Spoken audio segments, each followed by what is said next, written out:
Last year I reviewed the Galaxy Tab S3. It was a premium Android tablet. I really liked it, although I wasn't a big fan of those large bezels that it had on its display. Now, I have its follow-up here in the studio. This is the Tab S4, which was released recently by Samsung, and it has a very beautiful 10.5-inch Super AMOLED display. It's got an improved S Pen, and of course it has that premium glass and metal design. Hey everybody, it's Andrew, and this is my unboxing and review of the Samsung Galaxy Tab S4. Coming up.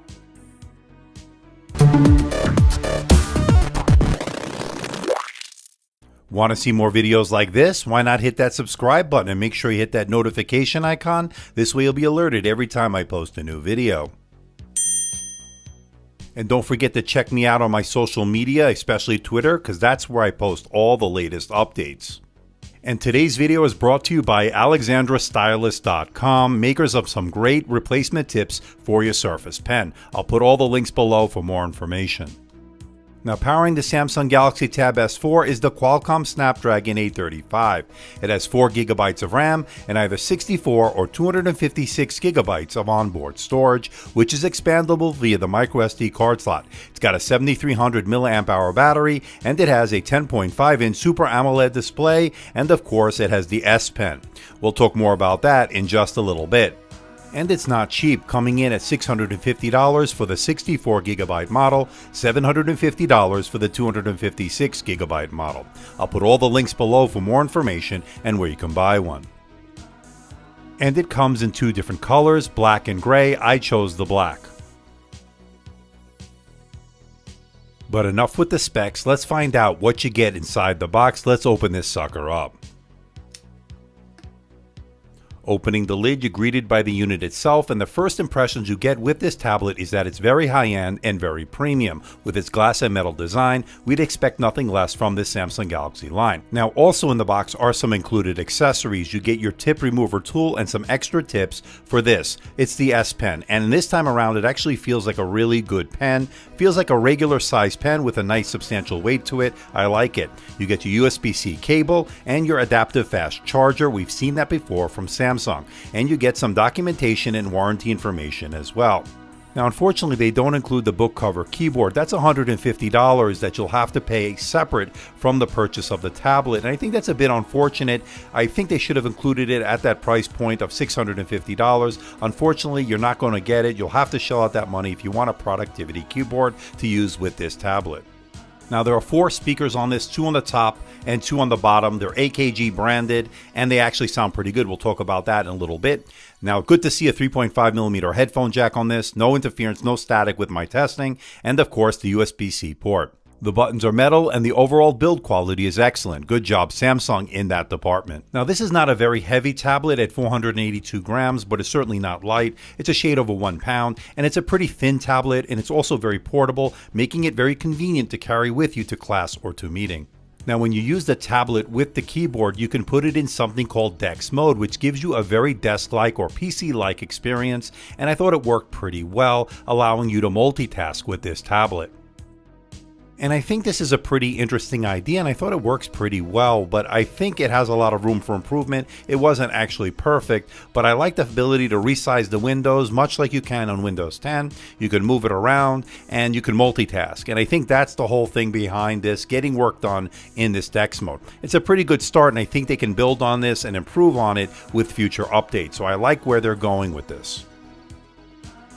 And just like the Samsung Galaxy Note 9 we recently took a look at, this includes the S Pen at no additional cost. Now, it has 4096 levels of pressure sensitivity, and it uses the Wacom EMR technology, meaning there's no battery. You don't have to worry about recharging it or having to find quadruple A batteries as you have to do with other digital pens, and that's pretty good. Now, one of the reasons I really like this pen is its size and weight. It actually feels like a regular pen, so when you're taking notes or sketching out artwork, it actually feels really good. Unfortunately, because of its size, there's nowhere to store it on the tablet itself, so you will have to get the keyboard case because that has a place where you can store the pen.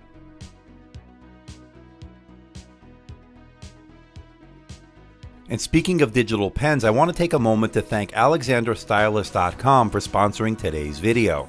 Now I know a lot of you in my audience use Surface pens with their Surface devices, whether it be a Surface Book, Surface Pro, Surface Laptop, or any of the other Surface devices. The pen tips will wear out over time, so you will need a replacement strategy. But unfortunately, the Microsoft offering doesn't really do the job, and there's a few reasons why. First off, they only give you one HB tip. That's the one people use the most. And the tip remover tool will damage the stylus head over time as well. That's not good either.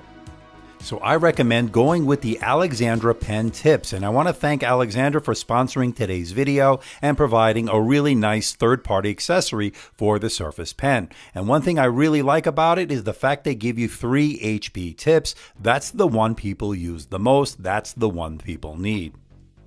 And changing out the tips couldn't be any easier. No tool needed. That's a big leg up over the Microsoft offering. Now getting back to the Tab S4, probably one of its best features is its eye-popping 10.5-inch Super AMOLED display, which is simply gorgeous. It has a resolution of 2560 by 1600, that's 288 pixels per inch, and it has a 16 by 10 aspect ratio, making it great for consuming media such as Netflix and YouTube.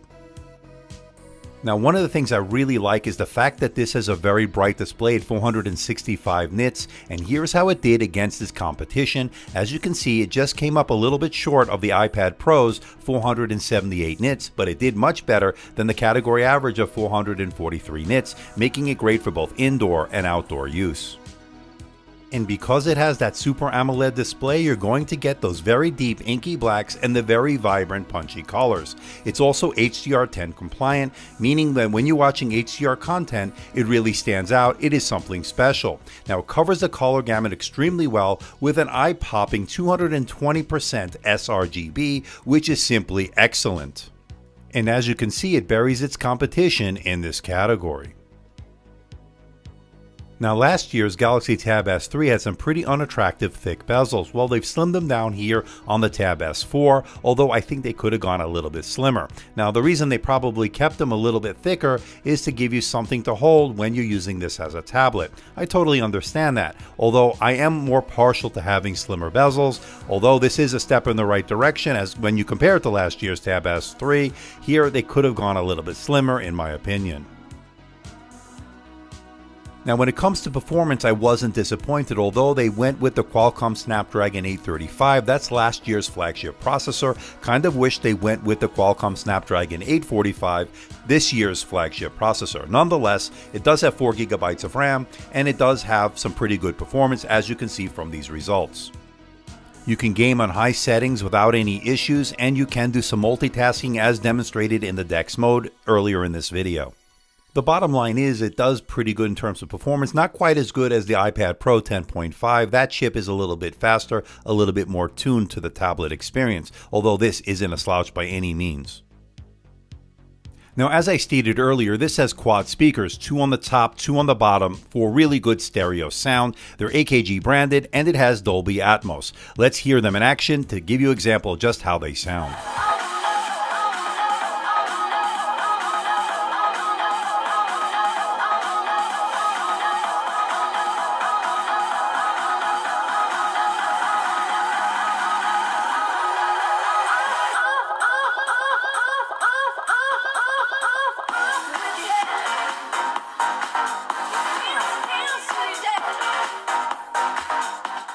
If you watch my channel, you know I don't like taking any kind of video or photos with a tablet. That's just been my policy, and I think a lot of other people feel the same way. Having said that, the cameras on this aren't too bad. Front-facing 8-megapixel shooter, as well as a 13-megapixel rear-facing autofocus camera. Now let's see them in action.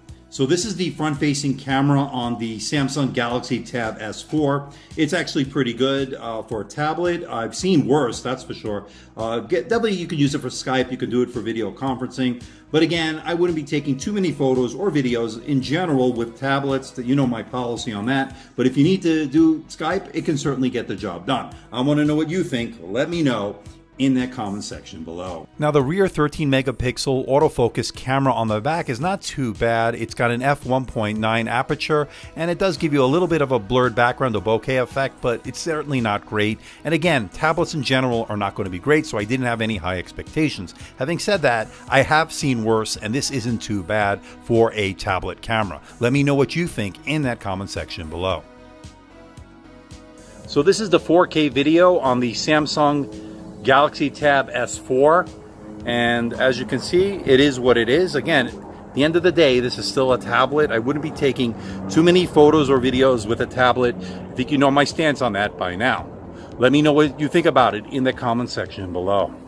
Now, when it comes to endurance, I would say that the Galaxy Tab S4 is good, but not great. It does have a 7300 milliamp hour battery, and here's how it did on my continuous web surfing test over Wi-Fi. It did 9 hours and 47 minutes, which is well below the iPad Pro 10.5 inches, 14 hours and 2 minutes, which did much better. But of course, your mileage may vary depending on how you use the device. Please keep that in mind. Now, they do supply a Quick Charge 2.0 adapter in the box, and it takes about 2 hours and 8 minutes to get a full charge when charging from zero. Now, it's running Android 8.1 Oreo as well as the Samsung Experience 9.5, and I have to say, Samsung Experience has come a long way from the days of TouchWiz, which was very bloated and was a very heavy skin. I have to say, this is a much better implementation and much lighter skin that Samsung decided to go with, and that's a good thing. Now, Samsung did away with the fingerprint sensor on this device, so in order to log in, you're going to have to use face recognition in tandem with iris scanning for security purposes, and for the most part it worked okay, although not perfect, and not quite as good as Face ID on iOS. So to wrap things up, can I recommend the Samsung Galaxy Tab S4? And the answer is yes. Although it's not perfect, it has a few flaws, I definitely can recommend it. Here's what I like. I like its stunning, bright, Super AMOLED display. I like the fact you get pretty much all-day battery life, quad speakers that are really strong. I like the improved S Pen, and I'm a big fan of the DeX mode, although it's not perfect. Now, the keyboard's a bit cramped, and there is no backlight on the keyboard, and of course, DeX has room to improve, and it is very expensive, but there are no potential deal breakers. It's a solid offering. I'm going to give it a score of 88%, making the Samsung Galaxy Tab S4 worth your money. So what do you think about the Samsung Galaxy Tab S4? I really like it. I think this is a nice upgrade over the Tab S3 from last year. Love that gorgeous 10.5-inch Super AMOLED display. It definitely has some slimmer bezels, although not the slimmest. It's definitely slimmer than last year's Tab S3. Love the improved S Pen. Really helps with taking notes. Improved functionality with it, great for sketching out artwork. Again, great for notes in a classroom or in a meeting. Really like it. Now, as far as the keyboard case, I really do like it, although I think it should come included in the price point, although you will have to pay $150. I picked mine up for $75 as Samsung was having a promotion when they released the Tab S4 recently. So I'm not sure if they still have that, but at $75, this is definitely a lot easier to swallow than paying the $150. But having said that, the only thing I don't like about this, there's no backlit keyboard on this, and of course the keys are a bit cramped, but that's to be expected for a 10.5-inch device that this is. Now, as far as battery life is concerned, it's pretty much an all-day battery life, shade under 10 hours on my continuous web surfing test, although it didn't last as long as the iPad Pro 10.5-inch, which lasted a lot longer. But this is no slouch in that department. 10 hours, definitely will give you all-day battery life. But I want to know what you think. Let me know in the comment section below. Probably one of the best features of this is the DeX mode. I think they're onto something there as far as productivity, multitasking, to give you a more PC-like or desktop-like experience. And I think they've pretty much accomplished that, although there is room for improvement. I like where they're going with this. I want to know what you think about the DeX mode as well, so leave me a comment in the comment section below. What do you think of the Galaxy Tab S4? It comes in at $650. That's for the starting model of 64 gigabytes. Another $100 will get you the 256 gigabyte model. I'm not sure if you need it. There is a micro SD card slot, so you do have storage expansion. But again, it gets expensive, especially if you're going to add in the keyboard case, which will bump up into iPad territory. So I really do like it nonetheless. I think there are no real deal breakers on this, and I really like this as one of the best Android tablets out there. Again, I want to know what you think. Let me know in that comment section below. So please hit the like button, please subscribe, please share this video. Don't forget to leave a comment in that comment section below. Let me know how I'm doing. Let me know if there's a device or something out there you think I should review. I'll do my best to try to make that happen. Don't forget to check me out on Facebook, on Twitter, Instagram, and of course my website, amdtechreviews.com. So until next time, this is Andrew from AMD Tech. See ya.